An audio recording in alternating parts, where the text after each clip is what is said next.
Hey guys, welcome back to part 10 on What If Ash Gets Crocodile Early. We're finally reaching towards somewhere at the end goal. Make sure, let's don't waste any time and get to it now. Once the Eastern Unova tournament has finally ended, Ash attempted to head back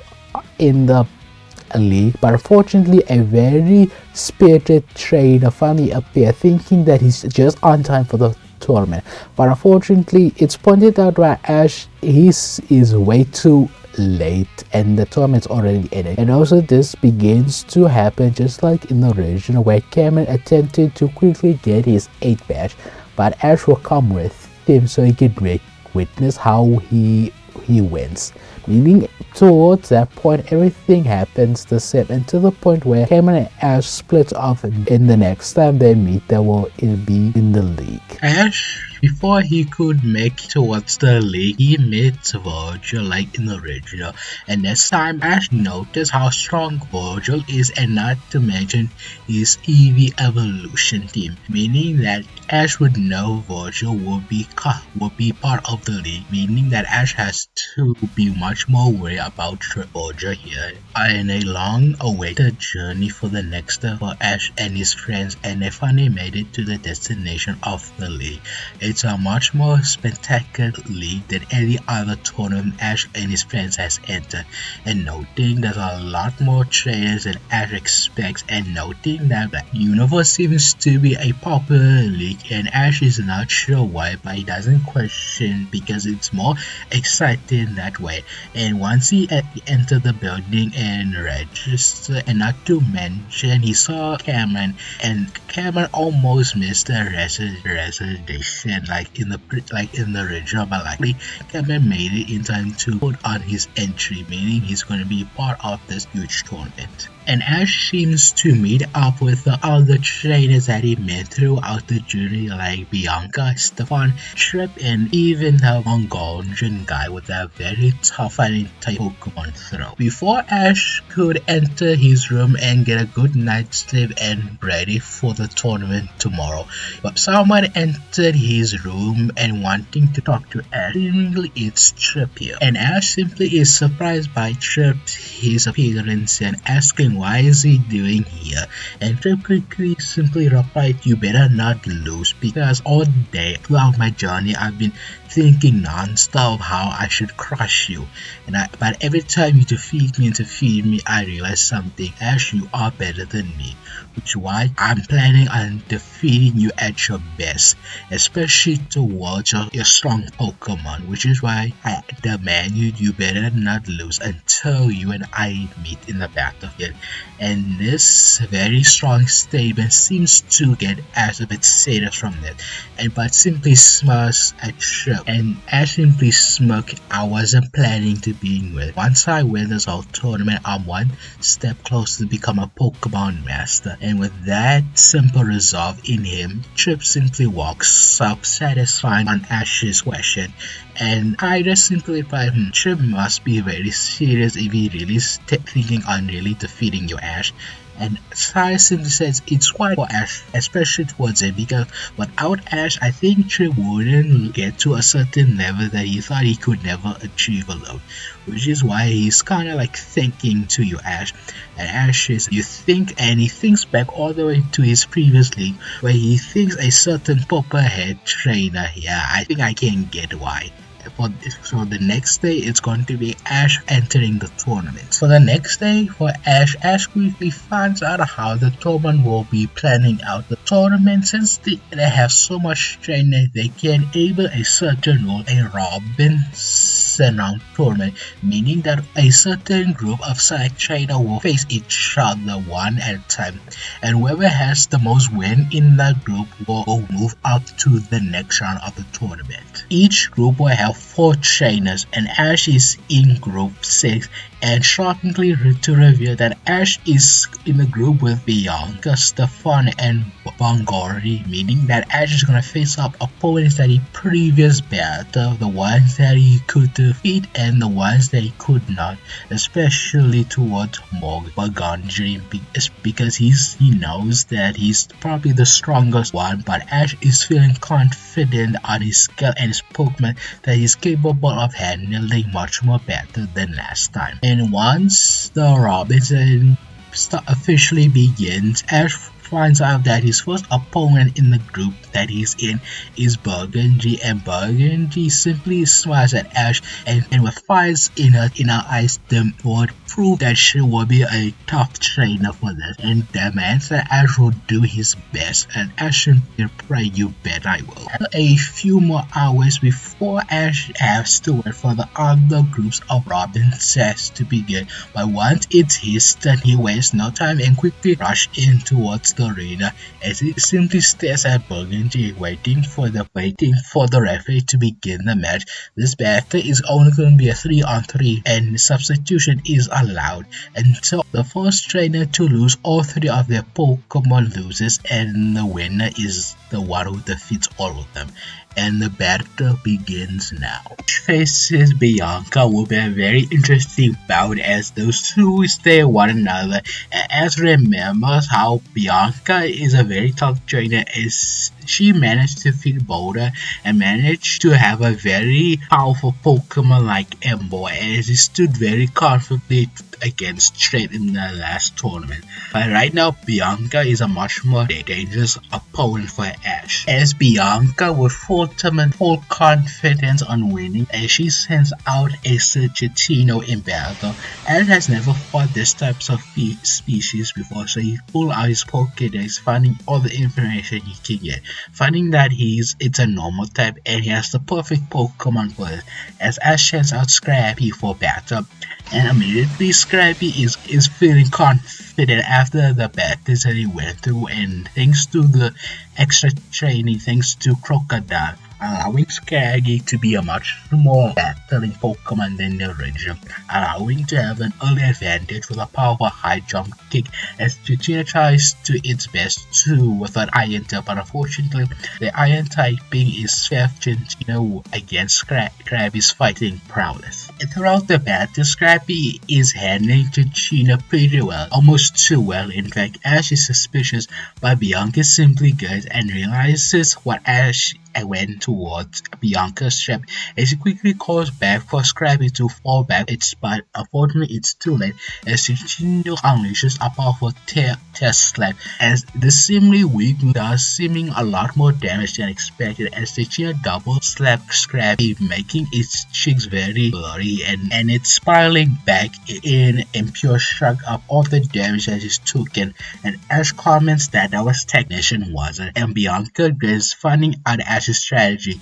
forcing for Ashley thinking it's going to be an easy battle, especially when he thinks he has the advantage. But unfortunately, Technician allows Chinchilla to do much more damage with weaker move, and because of that, it will give her a slight advantage because Chinchilla can use her Scarf as a makeshift weapon, as it commands Chinchilla to do a powerful Iron Tap, and it doesn't have a tap, but it's using its Scarf to make itself a longer reach, giving Chinchilla an disgusting advantage and quickly crashes down the poor Scrappy Pokemon. But when Chinchilla tries to use double slap again, Scrappy managed to dodge that and quickly rushes towards Chinchilla and launches a powerful crunch attack as he quickly chews on Chinchilla, but unfortunately Scrappy is chewing on Chino's skull, meaning she receives a reduced some of the damage, but luckily it doesn't do much. And immediately Chinchino unleashes a powerful echo voice, blasting through Scrappy with all force and leading Scrappy to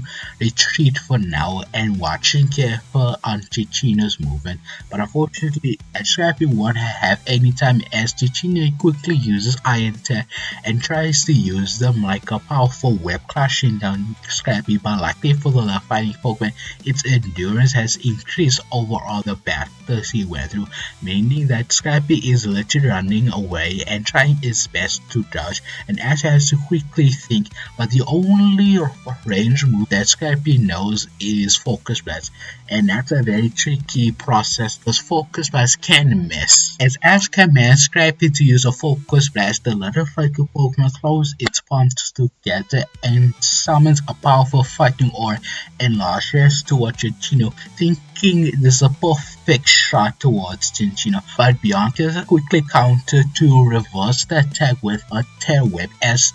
immediately the Focus Blast seems to return back to Scrappy, doing a lot of damage towards it, and Scrappy is breathing heavily, thinking Ash has to quickly do something, but quickly he thought of something that he grins that this might work, and commands Scrappy to circle around Cinccino, meaning that Cinccino is trying its best to hit Scrappy, but unfortunately the scarf seems to hit misses every time, and then when Ash tries to command Scrappy to do a Focus Blast again, and instead Scrappy charged for a much more powerful attack towards Cinccino, and Bianca replies, Ash, are you going to do the same trick twice, as she commands to do it again, as Cinccino simply reversed the attack again towards Scrappy, but to Bianca's surprise, Scrappy and Ash don't attempt to dodge the way, as immediately, like his trainer, Scrappy knows what Ash is doing, as they both potentially in sync as Scrappy pulls up his pants,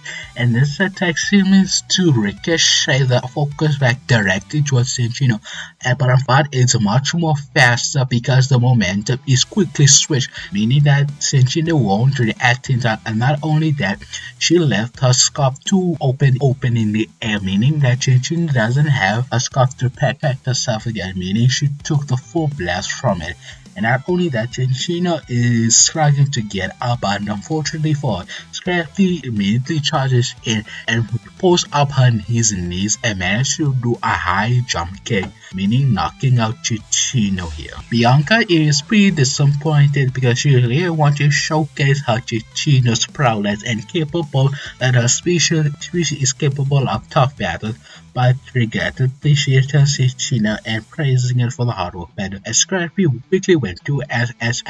quickly pats him on the head, praising how much he's proud of him, and Scrappy is happy as it's smiling towards his trainer, but Scrappy quickly turns the battle rating for his next opponent, and Bianca is smiling for his Pokemon sent out and revealing it's a powerful Scavalier, and Ash is thinking back all the way this Scavalier is pretty tough, so Ash needs to be careful, especially it being a bug type, meaning that it will resist both of Scrappy's, meaning that Ash has to be more clever for this one. Once the battle begins, Bianca quickly commands Scavalier to power out with a powerful swords there, and by taking Ash by surprise, he quickly commands Scrappy to launch a powerful Focus Blast, as Scrappy summons a powerful aura with energy and launches towards Scavalier, and this seems to hit Scavalier, unable to dodge the attack because it's focused on powering up its attack, and now since it's fully charged in, it's ready to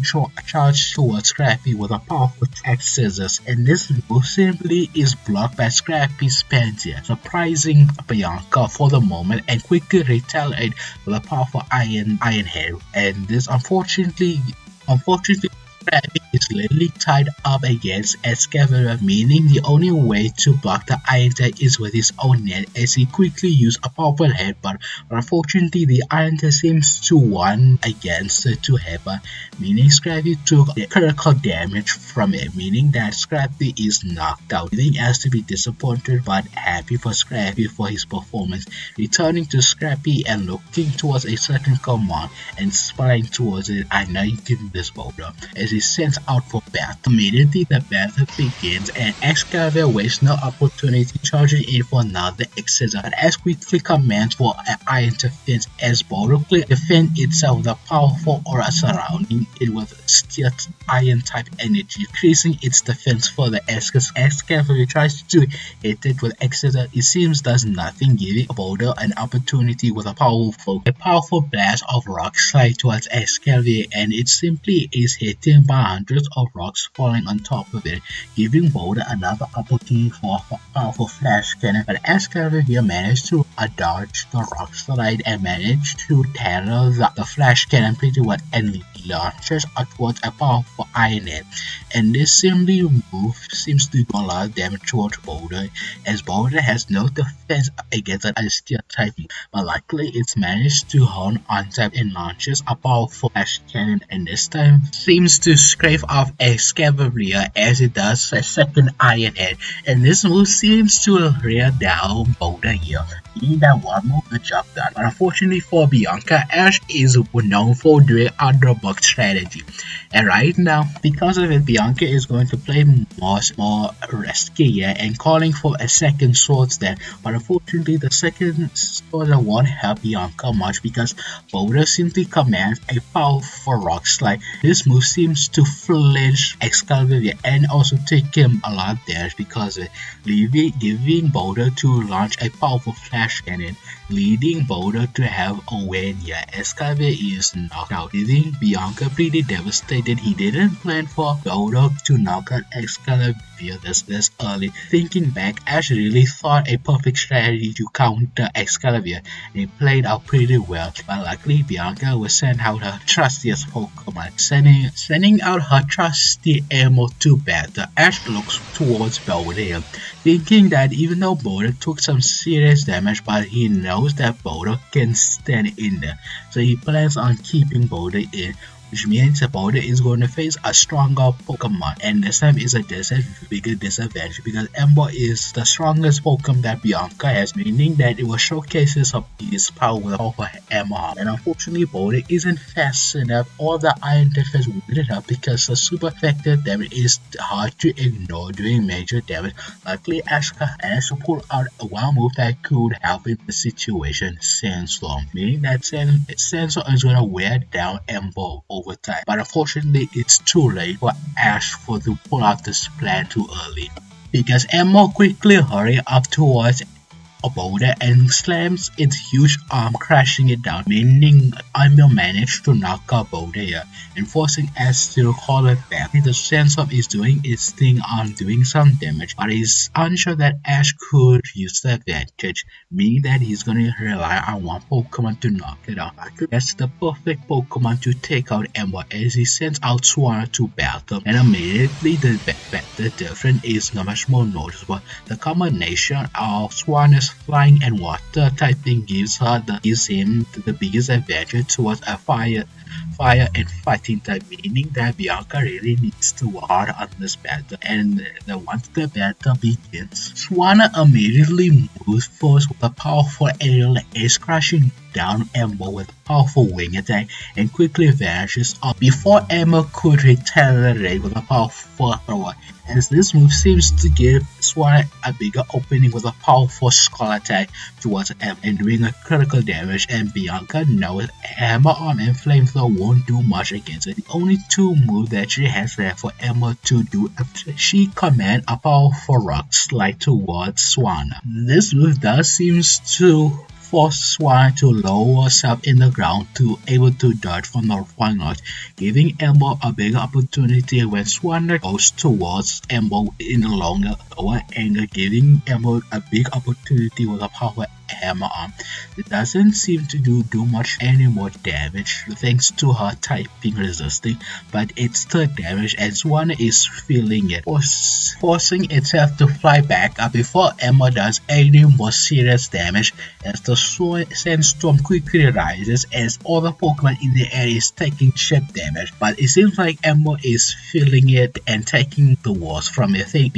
already being a storm, and not only it has taken more damage towards the two, but Bianca is regretting her kid. There's only one chance, and she calls for Emma to do a check. This seems to shock and Swanna at once as Emma tries to unleash the move and launch towards Swanna. Ash is thinking back all the attacks that he went through, and once the attack settles in, but unfortunately it doesn't seem to affect. And Bianca questioned, I thought Swana was a girl, but Ash quickly corrected, actually Swana is a boy, meaning a track fair, meaning leaving Emo to be a big opening for Swana to do a powerful aerial ace, and this move seems to knock out Emo, leading Ash the victory. As Bianca looks pretty devastated and quickly picks up Elmo and thanking for trying all of its best, and Ash quickly goes towards her, giving out a handshake. Don't worry, Bianca, you have two more trainers to battle before it's really over. And Bianca says, you're right, Ash, this isn't the end for me. I still have a fighting chance. As the two quickly shakes their hands and Emo simply bows its head towards the stronger Pokemon. And Swana is taking the praise pretty well, and not to mention it's striking its ego. But the next day, Ash and Bianca are watching Stefan and Montgomery having their own battle in the group, and seems to be a fairly equal battle between the two traders, and seems like their battle size seems to be similar, but the difference is Stefan has taken a much more speedy approach, while Montgomery takes the more defensive approach, which finally comes to stocks and throw, and it played out pretty like in the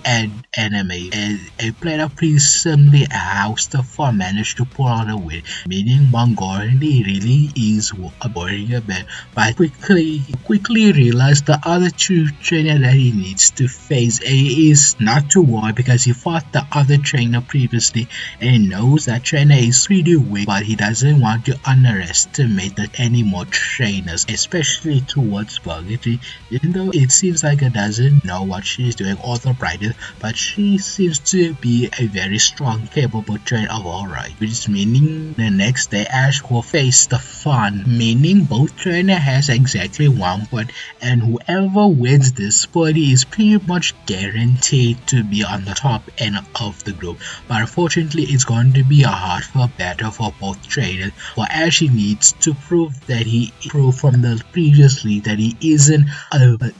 loser trainer anymore.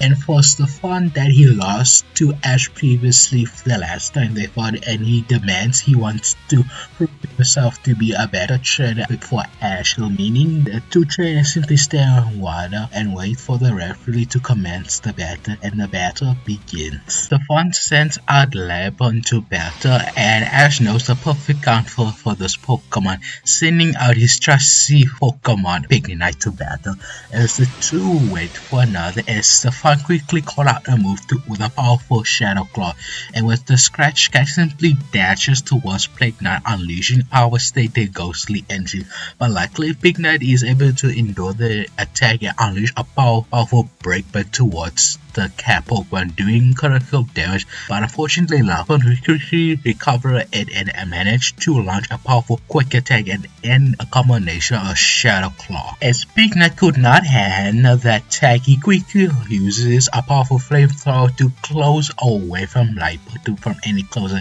forcing the cat Pokemon to get its distance away from the pig Pokemon, and Ash commands for a powerful flame charge, and this move seems to match Lapon's speed, as the Pignite simply dashes towards behind her and smashes its body towards it. But unfortunately Lapon has the more experience, seems to have more experience with speed, but because of that this allows her the cat Pokemon to move around Pignite, even though he's getting faster by every time he uses flame charge. But Lapon seems to use one of its study trick by using the sand in the battlefield to blind Pignite,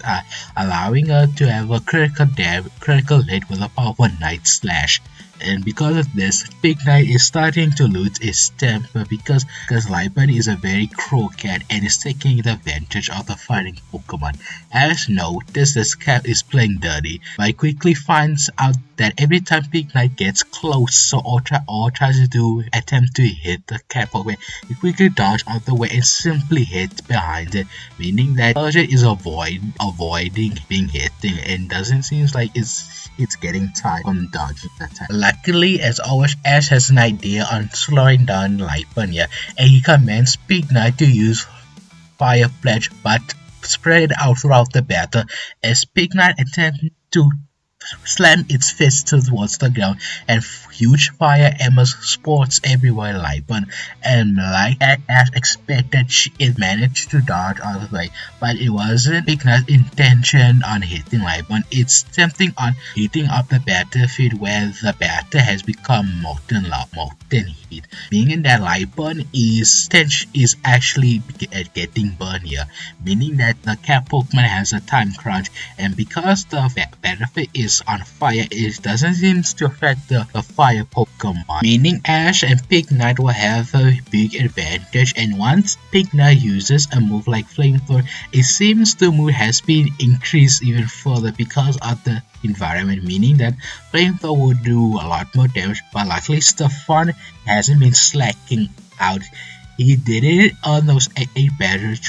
for being a victory. It's a cause of a vicious combination of Night Shadow Claw and Night Slash. With this combination, not only it does critical damage for Pignite, and also it's flinching Pignite a little bit from the combination, because Lipan took the opportunity with a powerful quick attack. But unfortunately, when Lipan tries to bounce on top of Pignite, Pignite waited for the opportunity with a powerful break, and this move seems to shut down Lipan's tactic of hit and run, meaning Pignite managed to knock out the cat Pokemon here. Stefan to return his Pokemon. And once the battle continues ahead, as Stefan sends out his second Pokemon with a powerful looking Substriker, and Ash noticed that Pokemon are evolved, meaning that the Pokemon is much stronger. And when Ash looks towards Pignite, it seems like it's really being tied out from Lipan, forcing Ash to quickly recall Pignite and realize the situation that Ash is being presented. The Pokemon that he brings is not favorable because he didn't brought Krookodile here. And not only that, he does have Levani on standby, but after the previous battle with one of the gym leader having flashback that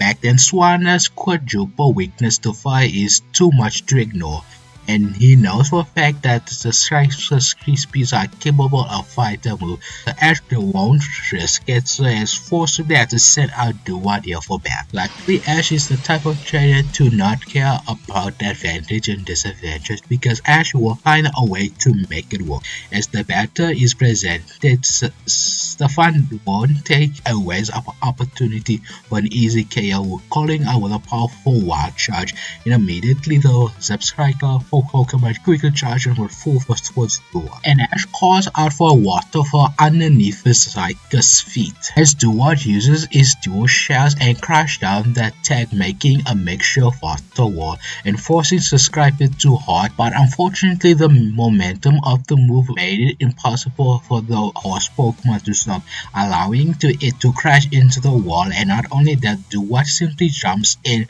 with a powerful sacred sword as the Duat Pokemon slashes towards Subscriber, and it seems to be critical damage. It doesn't seem to slow down the lightning Pokemon as it quickly zips around Duat here, and Ash is noticing a pattern. Stefan is liking this hit-run tactic, especially when he has a speedy Pokemon, but Ash will overcome that and commands Duat with a powerful water pulse and splash it to everywhere, and Duat simply charges the orb in its form and launches towards the air, and quickly jumps it and sends it back to the ground, making our makeshift tidal wave. And it does seem to hit Subscriber. It didn't matter where he was hit, but unfortunately Duat is stuck in the air, leading for Subscriber to unleash a powerful wild charge, doing massive damage to the water Pokemon. The moment that Duat quickly crashes down and quickly tries to do his fighting stance, but unfortunately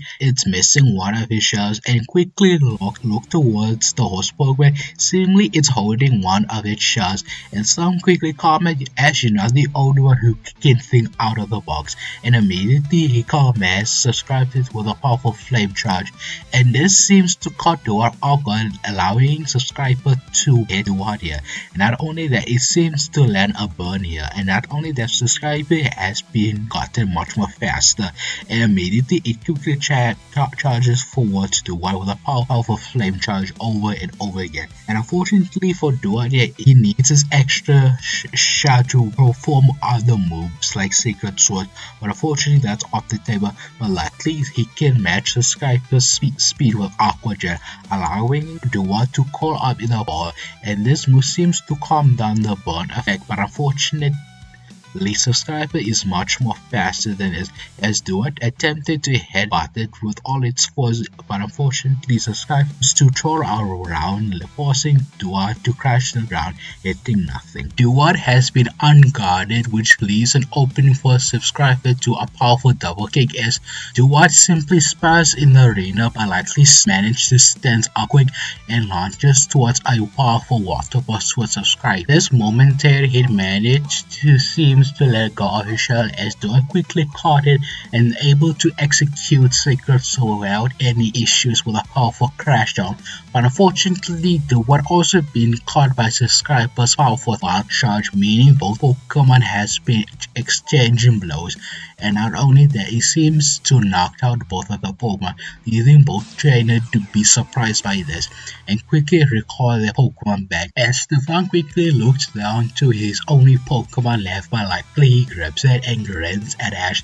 Ash is going to be a easy battle, and he sends out Soccer Battle, his most trusty and most powerful Pokemon that he had. Even though Ash has one good fresh Pokemon on standby, but Ash wants to scout out Sock if Sock has been improving or learned any more that Ash wants to avoid. So hesitantly he sends out his injured Pignite for battle. The two fighting Pokemon are excited to clash their fists, as both try to cause for a break, leading both of them to clash their fists one another for a big opportunity. But it seems like Shock's longer limbs have some sort of advantage, while Pignite is stuck with his stubby arm, allowing Suck to have the up-close advantage. But luckily Pignite doesn't always use close quarters, as he uses a powerful flamethrower. Luckily Stefan is one step ahead towards Ash. He commands Socks to bulk up what call in a ball with this move momentum, allowing Socks to avoid minimum damage from the flamethrower,